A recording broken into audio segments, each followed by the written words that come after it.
Здравейте, добре дошли отново в моя канал. Малко не ми е удобно да снимам, но ви обещах в предното видео, че ще ви разкажа за моето турско кафене, бъдещата ми работа. В момента съм в университета и за това не ми е удобно, понеже в 1 часа имам лекция. Аз малко подраних, но нищо. Ще снимам видеото набързичко. Така, турското ми кафене ще се казва Истанбул Un Kalbinde. И означава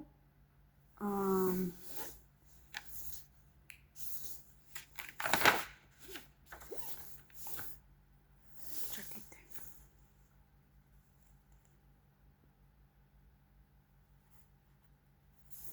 Сърцето на Истанбул. Обожавам Истанбул. Така. Ще започна с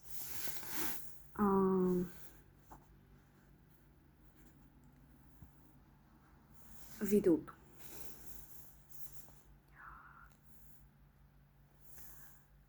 Мечтая като завърша двете магистратури, която ви казах, че ще е едната в Пловдив, тук, пак отново в този университет, който учвам, а другия ще е в УНСС. След това ще работя в друго турско кафене, за да мога да видя нещата как се случват, да свикна с работата и живот и здраве да си създам мое кафене. Така, да започваме с другите неща.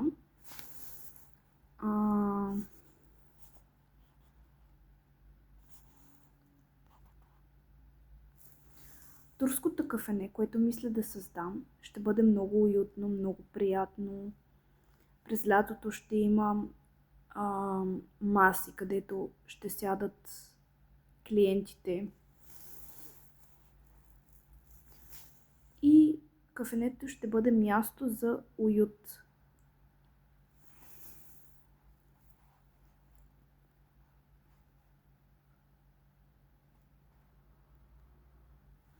Ще бъде мястото, в което влизаш уморен от работа или от училище, но от кафенето ще излезеш с усмивка. Ще бъде с аромат. Ще бъде място с аромат на турски десерти и турско кафе. Топлина, любов и уют. Кафенето ми, както казах, ще се казва в сърцето на Истанбул. Защото обожавам Истанбул. Много е красив този град.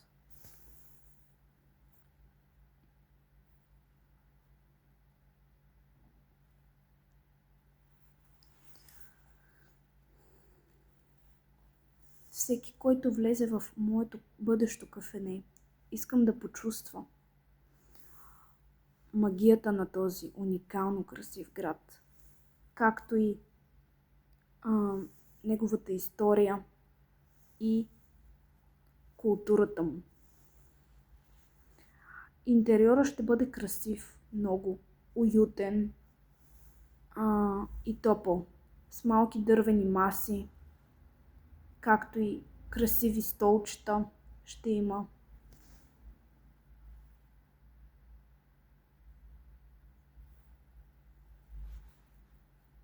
През лятото, както казах, ще има маси, както и пак столове.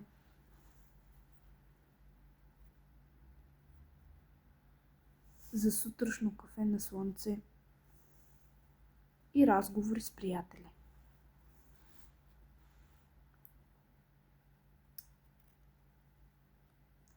Знам, че пътя няма да бъде лесен,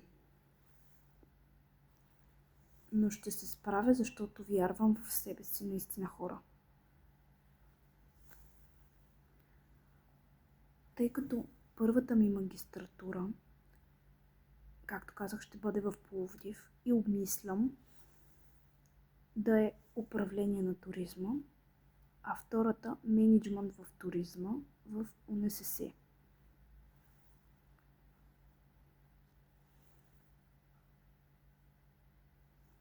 Това видео, което снимам в момента, е бъдещата ми работа, хора. Обмислям го и съм го решила вече. Това ще бъде моята бъдеща професия.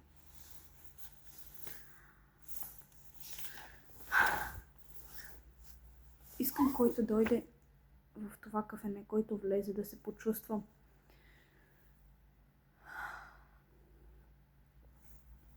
приятно,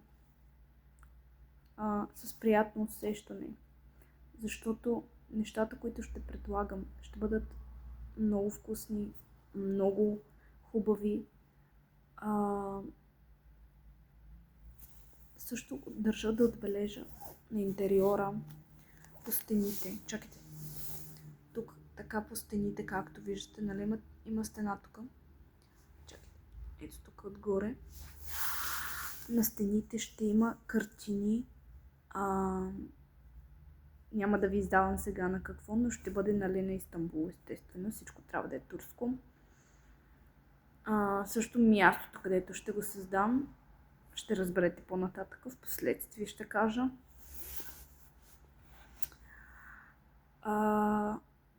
Разнообразни десерти ще има, разнообразни турски напитки ще има. Ще има много красиви неща.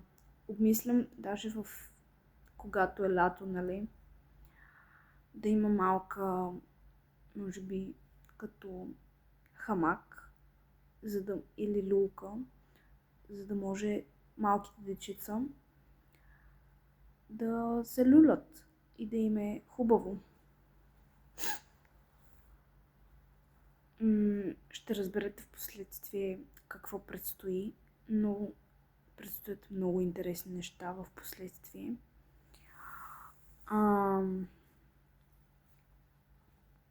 Наистина искам който влезе да почувства магията на този прекрасен град, защото е уникален, уникално красив е.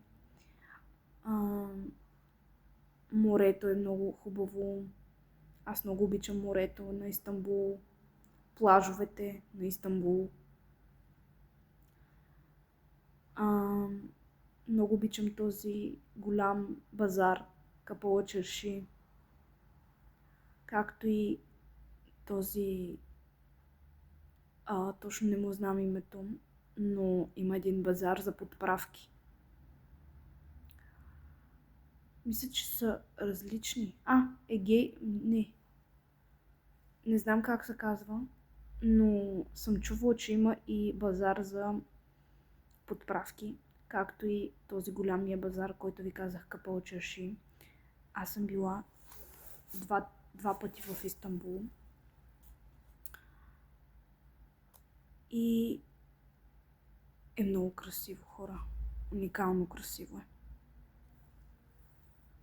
Градът е уникален.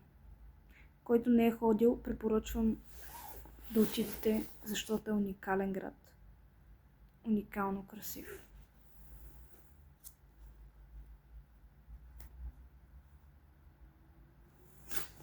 И това беше видеото ми. Надявам се да ви е харесало. Наистина съжалявам, просто, макар че е събота, наистина извикаха, нали, до университета. И не ми е удобно да снимам много. Благодаря ви, че гледахте. Ще се видим в понеделник, където видеото в понеделник ще бъде класация, но няма да ви издавам каква. Искам да изненада. Така че предстоят много интересни неща, много интересни видеа предстоят. И това беше видеото ми. Оставете по един лайк, абонирайте се за канала ми и ще се видим в следващото видео.